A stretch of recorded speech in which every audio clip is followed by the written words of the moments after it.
Professora Figueiredo chegando aqui na área com vocês e a gente vai dar continuidade ao estudo da cinética química. Então, se tu chegou aqui agora, tem outra aula, tá? Na aula a gente vai falar lá sobre esse início da parte do estudo da cinética, o que a cinética estuda, o cálculo da velocidade média, os fatores que vão alterar a velocidade de uma reação. E na aula de hoje, que no caso é nossa aula 02, a gente vai dar continuidade ao estudo do cálculo da velocidade, tá? Então, vamos embora. A gente visualizou lá na primeira aula que a velocidade média, ou seja, a velocidade em um espaço de tempo, ela vai ser medida por. Vou colocar módulo, né? Porque para quem assistiu a aula sabe que para a velocidade dos reagentes a gente vai ter uma velocidade negativa e vai ficar com uma coisa um pouco estranha. A gente tem a variação da concentração molar, reagente ou produto, sobre a variação do tempo. Só que esse cálculo da velocidade, a gente está calculando no espaço de tempo, do tempo 1 ao tempo 2, do tempo 3 ao tempo 4. Então, não é a velocidade naquele momento que você está fazendo o estudo, e sim uma média de um espaço de tempo, tá? Então, esses dois camaradas aqui, ó, Guldberg e Weige, eles bolaram aí a lei de ação das massas. Então, a lei de ação das massas é uma fórmula de você calcular a velocidade instantânea. Ou seja, é a velocidade naquele momento que você está visualizando o seu sistema. É como se você estivesse em um carro e em algum momento você olhasse para o velocímetro. Então, aquilo ali é a velocidade instantânea. É a velocidade no momento da sua observação, tá? Então, esses dois camaradas aí propuseram um jeito da gente calcular a velocidade instantânea, ou seja, naquele momento observado no meu meio reacional, tá? Então, não é uma fórmula pronta, como é a fórmula da velocidade média, onde você tem variação de concentração molar sobre variação do tempo. A lei de ação das massas, você vai montar a sua fórmula para calcular a velocidade instantânea para aquela reação, de acordo com os dados da sua equação química. Então, vamos entender. Esses dois camaradas disseram o seguinte, que para você calcular a lei de velocidade, a velocidade instantânea, vai ser igual a uma constante que você vai chamar de K. E como é que eu vou saber o valor de K? A lei de velocidade, ela depende da sua reação e da temperatura que aquela reação está acontecendo. Então, K não é um valor fixo que você vai memorizar. Então, cada reação para cada temperatura tem um valor de K. Vai ser igual a concentração molar dos reagentes elevado a índices. Vou volta a fita. De novo, para você que ficou aí bugado. Você tem essa reação aqui genérica, tá? Então, seus reagentes A, B, C, dando X, Y e Z. Beleza? Então, a lei de ação das massas vai dizer o seguinte: velocidade é igual a K, que eu não sei quem é, vezes a concentração molar dos reagentes. E produtos, Figueroa, esqueça. Esses reagentes vão estar elevados a índices que podem ser ou não os coeficientes estequiométricos, tá? Nesse caso aqui, A, B, C são os índices. Pode ser os coeficientes ou não. Então, como é que eu vou saber? A gente vai falar sobre isso já já. Eu só quero que você entenda que são as concentrações molares elevados a índices que podem ser ou não seus coeficientes estequiométricos. Como saberei? O elaborador da questão que você vai estar resolvendo, ele vai lhe dar uma pista. Se você pode dizer que esses índices são seus coeficientes ou que não são, não são. Não tem problema. Você chama lá de outras letras, sei lá, D, E e F. Então, eu só quero que você entenda a montagem da lei de velocidade, porque vai depender da temperatura que sua reação está acontecendo e vai depender de quem são seus coeficientes. Fechou? Então, K é específico para cada reação. K, que é a constante da lei de velocidade, ela é específica para cada reação. Por isso que você não vai memorizar qual é o valor de K. Então, cada reação possui a sua constante. Cada reação possui sua constante e todas elas você vai chamar de K. E esse K, ele depende exclusivamente da temperatura. Então, Figueroa, para a mesma reação, se eu mudar a temperatura, o meu K muda. Exatamente. Para a mesma reação, se você mudar a temperatura, o seu K muda. E se eu mudar as concentrações? Não muda. E se eu abaixar a pressão? Não muda. K só depende da temperatura. Então, vamos fechar aqui para a gente passar para o próximo slide. A lei de velocidade ela é igual a constante K vezes as concentrações molares dos reagentes elevada a índices. Pode ser os coeficientes estequiométricos, pode coincidir, ser os mesmos valores, ou pode não ser. Beleza? Para você toda vez não pensar que o índice, o que você vai elevar, é exatamente seu coeficiente estequiométrico. Talvez sim, talvez não. Como saberei? O elaborador da questão que você está respondendo, ele vai lhe dar uma pista para você seguir esse caminho. Simbora. Então, a gente tem que entender que essa montagem dessa lei de velocidade, ela não é uma coisa tão simples assim. Por quê?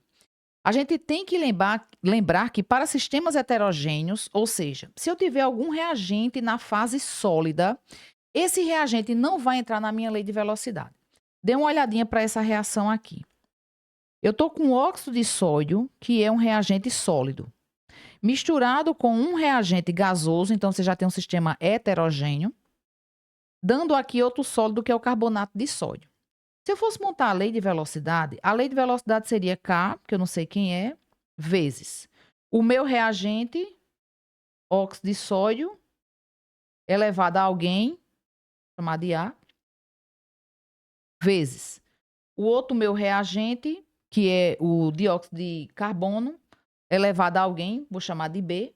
Não posso dizer que é 1, que são os coeficientes que estão aqui, não posso afirmar.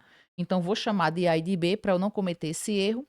Só que na lei de ação das massas, as substâncias sólidas elas não entram. Então, ó, vou apagar. Não vai entrar. Então, Figueiredo, só vai ficar aí o dióxido de carbono. Exatamente. Só vai entrar aqui na minha lei de ação das massas o dióxido de carbono. Elevado a quem? Vou chamar de A, de B, de C, de D, do que você quiser. Eu só não posso afirmar neste momento que vai ser o coeficiente 1. Porque a questão não está me dizendo nada. Então, eu não posso afirmar que é igual. Eu só sei que é elevado aí a algum índice. Fechou?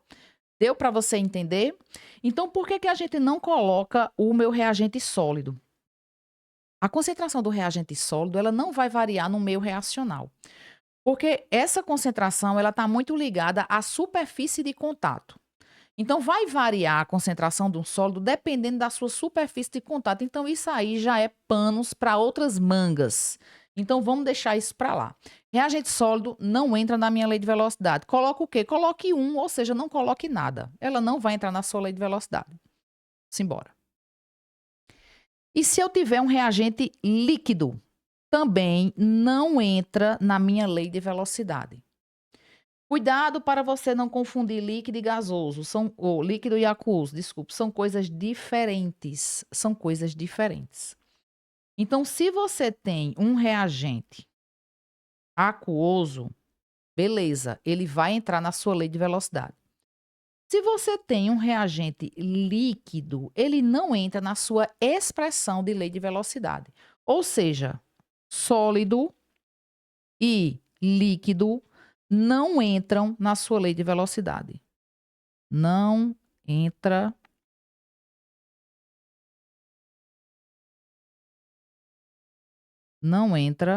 na lei de ação das massas, na lei de velocidade. Fechou? Não entra. Então, se é líquido ou se for uma substância sólida, tá barrada no baile. Não vai entrar. Tá? Mais fácil ainda.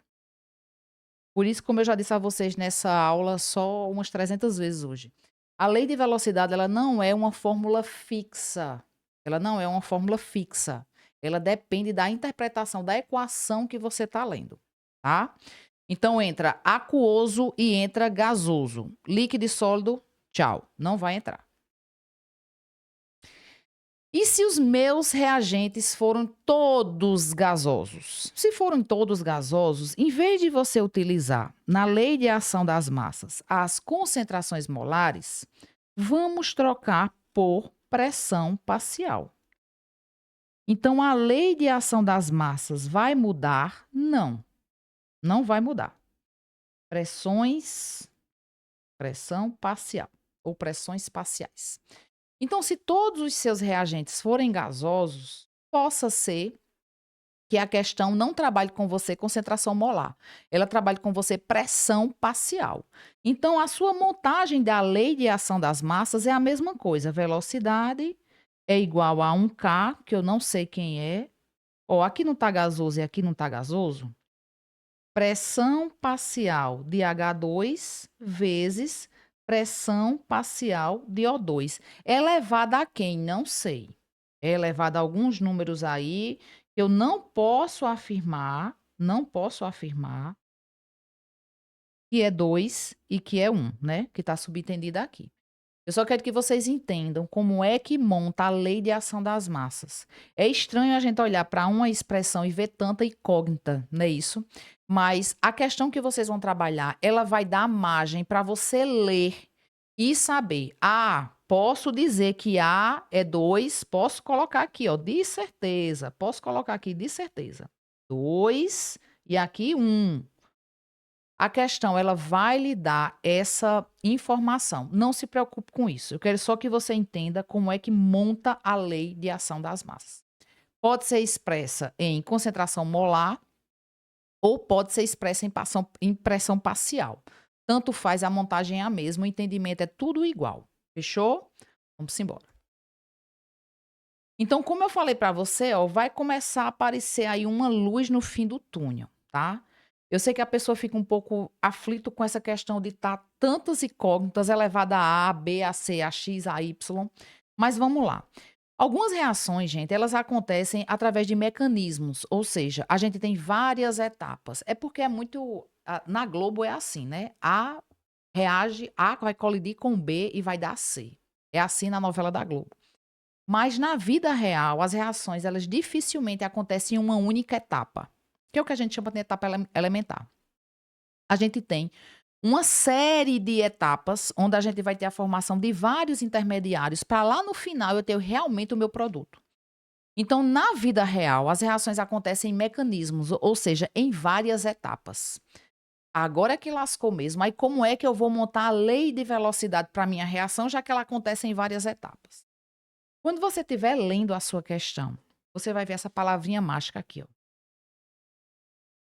Etapa lenta. Então, quando você vê a etapa lenta, você vai esquecer tudo o que sua questão está trazendo.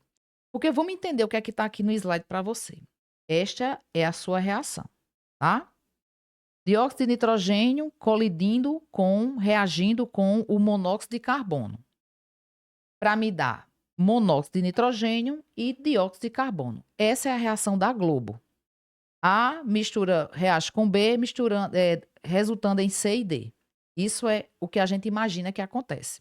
Só que lá nos bastidores, essa reação ela acontece em duas etapas. Onde você está vendo que as próprias moléculas de dióxido de nitrogênio elas vão colidir entre si para formar esses intermediários. Ó.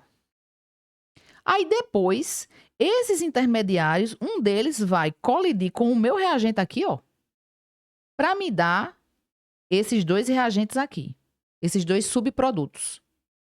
Então, veja, as reações elas acontecem em etapas. Dificilmente você tem uma reação papum. A mais B dando C, como você está vendo aqui. Mas quais são os mecanismos? Por que tem mecanismo? Quantas etapas tem um mecanismo? Deixe isso para lá. Eu só quero que você se foque no mecanismo que pode ter uma etapa, 2, 3, 10, não importa. O que importa é que no seu mecanismo você terá uma única etapa lenta. Uma única etapa lenta. Então, ela dita a velocidade da sua reação. É ela quem dita a velocidade de uma reação. Você está lá na fila do self-service. Você está atrás de uma pessoa e essa pessoa está muito indecisa para colocar a comida lá no prato. Então, por mais que eu e as outras pessoas que estão atrás de mim, esteja com muita pressa, a gente não esteja tão em dúvida do que vai colocar lá no prato, e a gente esteja querendo acelerar, a pessoa que está mais lenta, indecisa na colocação da comida no prato, ela vai ditar a velocidade da fila do self-service. Vocês estão entendendo como é? Então, não adianta você ter várias etapas rápidas, porque o que vai ditar a velocidade da reação é a etapa lenta. Então, a lei de velocidade ela é em cima dela, da etapa lenta. Então, você tem aí 3 equações químicas. E como é que você vai montar a lei de velocidade? Lei de velocidade vai ser igual a K, que eu não sei quem é, vezes o meu reagente. Quem é o meu reagente na etapa lenta? NO2 e NO2, ou seja, NO2 duas vezes. Então, ó, NO2 elevado ao quadrado a Figueiredo. Então, neste caso, eu posso dizer que o coeficiente estequiométrico é o meu índice. Olha aí o negócio clareando para você. Então, quando a questão ela traz para você a etapa lenta, ou ela diz assim, no texto da questão, a reação elementar. Então, pode pegar os coeficientes estequiométricos e colocar lá como seus índices na lei de ação das massas. Pode colocar sem erro, viu? E quem perguntar quem foi que mandou, pode dizer que fui eu. Então, é assim que você vai montar a sua lei de ação das massas. Então, dessa forma, você já está vendo que, às vezes, o índice vai coincidir com os coeficientes estequiométricos, mas não é sempre. Mas a questão, ela vai lhe dar uma dica. E a dica que eu estou lhe dando é essa. Mecanismo de reação, etapa lenta, então monte a lei de velocidade olhando para os coeficientes estequiométricos. Se alguém ainda está com dúvida por que apareceu esse 2, você não tem 2NO2 aqui, ó. Então é a mesma coisa de você ter assim, 2NO2. Então esse 2, que é o coeficiente estequiométrico, ele vem para cá, ó. É o teu índice. Fechou? Então, ó, o negócio já está clareando. Então não esquece isso. Mecanismo de reação, a etapa lenta, ela vai ditar a velocidade da sua reação. Beleza? E para a gente fechar nossa aula, é importante a gente entender a ordem de uma reação. Porque para a gente entender uma ordem de uma reação, talvez caia lá no teu exercício para te dar uma luz, de quem são os teus índices na lei de ação das massas. Então, ó, se ele está afirmando que essa reação é de segunda ordem, então, ó, o índice aqui é 1 e o índice aqui é 1. Então, 1 mais 1, 2. Então, a ordem de uma reação é o somatório dos expoentes. Então, a ordem de uma reação é o somatório dos expoentes. Aqui está índice 2, aqui subtende-se 1, não é isso? Então, 2 mais 1, ordem 3. Aqui está 1, reação de primeira ordem. E aqui V igual a K, ordem 0. Existe isso, Figueroa? Existe. Isso quer dizer que essa reação aqui, ela só depende da temperatura. Meu Jesus, então quer dizer que os reagentes aí estão só como figurantes.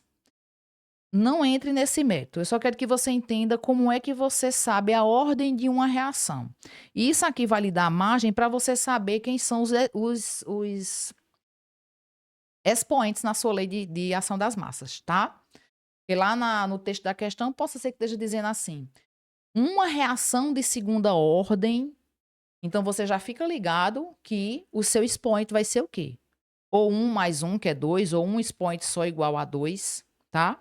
Então, você entender a ordem de uma reação é de fundamental importância. Lembre-se que a ordem de uma reação é apenas a soma dos expoentes. Primeira ordem, segunda ordem, terceira ordem. Ordem 0, não tem um reagente participando da minha reação. Fechou? Então, se você chegou até aqui, deixa o teu joinha, compartilha, nos segue e até a próxima.